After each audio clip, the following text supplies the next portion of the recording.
I think that it would do a lot of good for Jews, Christians, Muslims, and atheists to, instead of focusing on the differences between them and kind of pouring gas or oil on the fire, that we should focus on the common ground. We should be diplomats. We should walk in the footsteps of Moses. We should walk in the footsteps of Jesus. We should walk in the footsteps of Muhammad sallallahu alaihi wasallam. Either say something nice or don't say anything at all.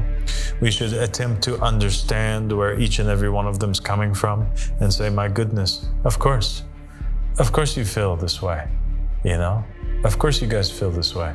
We're telling you that you're not God's chosen people anymore, and at the same time we're stealing your religion and your faith, right? And your perspective. And we have to understand, we got to feel for them. Right. And we got to love them.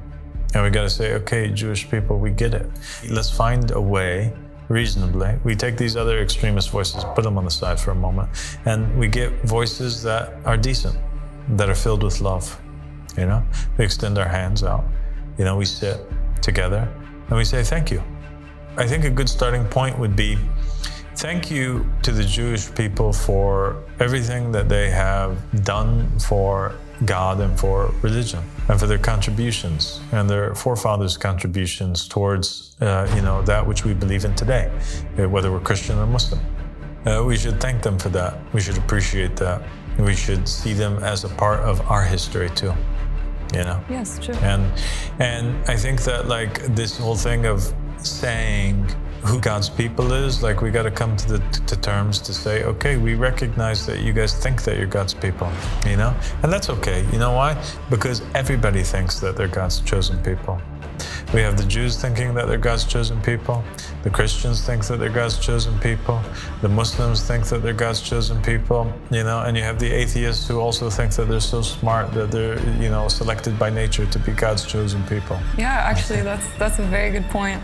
And yeah, so I guess this belief in being a chosen people becomes a point that we have in common in a way that we can all relate to one another, actually. Exactly. So I think we should do that. I think we should talk to the Christians as well, understand where they're coming from, and tell them we understand, and do the same thing for the Muslims. And then we kind of observe or agree somehow